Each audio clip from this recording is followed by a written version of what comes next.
Even the most painful experiences can remind us what is truly important in life. We begin in Flower Mound, Texas, on the hot afternoon of July 23rd, 1993, as Phyllis Frazier returned home with her two sons, including 2-year-old Dakota. It was up close to 100 degrees that day. Our friend Kim was applying at some different colleges, and he had asked me to fill out a reference sheet on him. Oh, sure, did you bring it? Yeah, we got it set up right over here. Good, yeah. We all sat down to do that real quick. Mommy, I want to go swimming. Okay, honey, we'll go in just a minute, all right? Every evening, we would swim with the kids for a couple of hours before dinner. We could use your printer. That would really and then if you... Yeah, you can add this section here to make Oh, it more professional. that's We really appreciate it. Phyllis. That would help us so much. I thought that he went into his bedroom to play with his brother.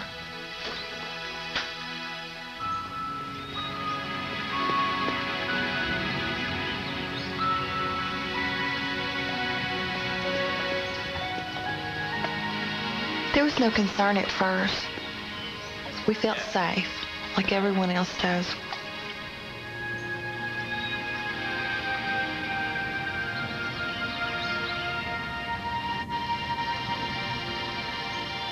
We'll change this just a little bit. He was gone a couple minutes before I missed him. Maybe shorten it just a little bit. That's when I asked Jay to please see if he could find him. Dakota?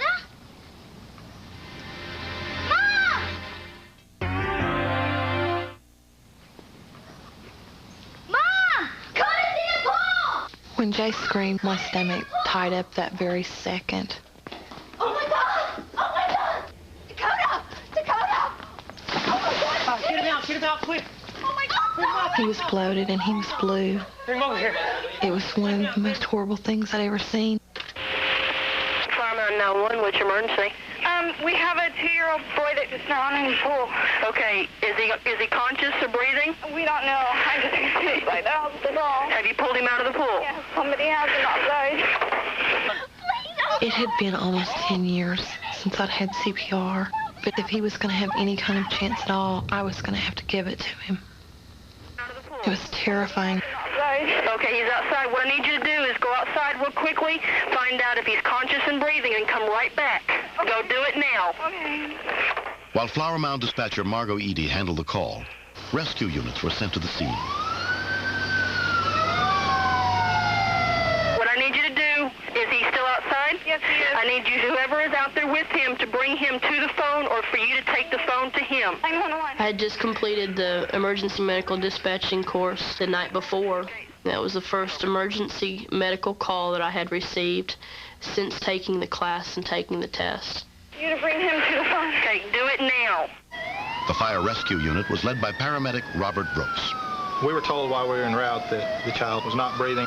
When we have a 6-minute response time to the scene, his chances are not very good from the outset. Then you have to stack on top of that the time that he's underwater, and odds are now he's not going to survive at all. Phyllis's fiancé, Jimmy Johnson, took over the call. Okay. Okay, sir? Go down there and tell him to get him. We need you to bring him to the phone so I can help you do CPR. Do it now. I was very upset. It was very frightening to see Dakota in this condition. Okay. They're coming right now. 3 years old. Okay, put him on his back. On his back. Okay, I want you to take your hand, one hand, and place it under his neck and the other on his forehead. One hand under the neck, the other one on his forehead. Okay, pinch his nose closed. Pinch his nose closed. Put your mouth completely over his and blow twice. 2 soft breaths. 2 soft breaths. Do it 2 at a time. Okay, and see if his chest rises. Yes, his chest is rising. Okay, now I want you to check his pulse. Check his pulse. Take 2 fingers, his first 2 fingers, find the Adam's apple. 7:30. No pulse. Okay. We had been taught that this is to help people, but sometimes it just doesn't work out that way. I was definitely praying a lot in my head, you know, saying, please let this work. No pulse and no breathing? No. Give him 2 more breaths. 2 more breaths, Phyllis. 2. 7:32. Okay, now I want them to take the heel of one hand. The heel in one hand. And put it in the center of the breastbone between the nipples. Okay, tell her to do this. Okay. If she can't do it, you go do it. When I was in class, they told us to be very forceful but yet understanding with them to make them do what's needed to be done. I want you to push down 5 times 1.5 inches. That's what she's doing. Okay, do it 5 times. Count for her 5 times. I wasn't giving him a second chance of life. I was hanging on to the one he already had. And just keep repeating it. It was very difficult for me to work on Dakota. Okay, now start a cycle of 1 breath, then pump 5 times. My next step was just to keep encouraging them so they have a strength to draw from and they don't stop. Pump 5 times. Don't give up. Keep doing it. The ambulance is on the way. But it was the longest 6 minutes I'd ever lived through. 1 breath, 5 pumps. 1 breath, 5 pumps.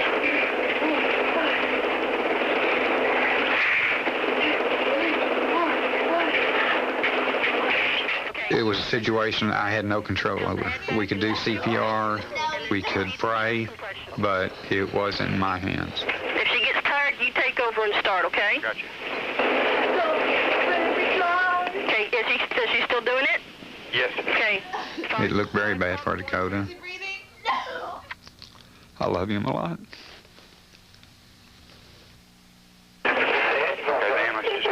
Okay, keep going. Don't stop. Keep going.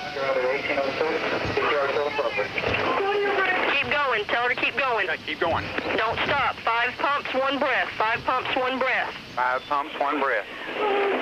Compress about 1.5 inches down into the chest. Okay, the paramedics are here. Okay. Have they taken over? Yeah, they got him. Okay, they got him? They got him. Okay, you guys did a good job and good luck. Thank you. All righty. What you got? No respiration. Okay, give me the O2 kit. The child was not breathing, but I felt a heartbeat. All right, being set up. Looks like sinus about 120. They may go ahead and survive the incident, but now what quality of life are they going to have? We got an LZ? Got an LZ set up. All right, let's get ready to move. Are they going to be in a total vegetative state? Everybody wants them to start breathing on their own, their heart rate to pick up, and them get up and go run out in the front yard and start playing. Real world is that doesn't happen except in extremely rare instances. Dakota was transferred to a Care Flight helicopter and flown to Children's Medical Center of Dallas, while Phyllis and Jimmy drove the 25 miles. It's one of the longest rides I've ever had in my life. I was crying. I was facing arriving at this hospital to find out whether my child was alive or dead. How you doing with the airway? Let's go ahead. 2-year-old Dakota was examined by emergency physician Tom Abramo. The fact that Dakota had started having seizures was an indication that he may have had a significant injury to the brain. Heart rate's 143. And that he may not make it out of the emergency room. All right, don't be afraid of any of the bells or the whistles. It was one of the hardest things I ever looked at in my life. Beating, in a way he can kind of feel what you're doing. It was hard to believe that he was alive. It was like a dream, and I just knew I was going to wake up from it, but I didn't. It just got worse. In pediatric ICU, Dr. Brett Giroir took over Dakota's care. The fact that even several days into his course, he still had significant brain swelling gave me a tremendous bad feeling in my gut that this beautiful child was going to have a very severely bad outcome. I think the question is not just when will he wake up, but if he will wake up. We were in his room as much as they would let us. Many things. Rubbing his hands. We all told him we loved him and just waited for him to open his eyes. It is by far the most difficult thing I've ever been through. He might have a good outcome and might wake up and might be the Dakota you knew. I was very deeply concerned that we were saving Dakota's bodily functions, but may have totally lost his brain. We're just going to have to wait and see. I do believe that there can be outcomes worse than death. He had been in the hospital 10 days before he opened his eyes. I just expected him to be the same Dakota, but the accident took his brain function all the way back to prenatal state. He could not suck a bottle. He was not able to move any part of his body. He was showing severe signs of brain damage. I don't know what I'd do without him. But Dakota was put on this earth for a purpose, and he had not fulfilled his purpose yet. 13 months later, Dakota continues to undergo intensive therapy under the guidance of Dr. Frank McDonald. Your braces are fine. The determination that therapy takes is a 100% effort. In this case, I think we saw more than that on the parents' part. Both parents were totally selfless in helping rehabilitating. Let's practice walking. The day of Dakota's accident was the last day that I worked. I loved my job, but if I have to give up 5 years of working in the outside world so that Dakota can have a normal life, Play ball. then there's really not a question about it. The other way. Cognitively or learning, we're looking at normal levels now, but he's about 14 months old in motor skills. But I know that he's going to get there. He's determined, and I'm determined. Rolled over. I love my mommy. I'm doing fine. I like therapy. Did you kick it? He is a very gutsy little guy. It's amazing how far he's come. From a child who couldn't lift his head off the mattress a year later to walking with a walker and help. It's amazing. I'm an astronaut. Yeah, you're an astronaut. The initial 5 minutes, 10 minutes are very critical to a patient's recovery. Look over there, see? He is alive today because of the adequacy of resuscitation at the scene. Here, climb up here on the bench. I think there is certainly hope that he will be a totally normal child. But maybe he won't ever be a normal child in the sense of what we think is normal.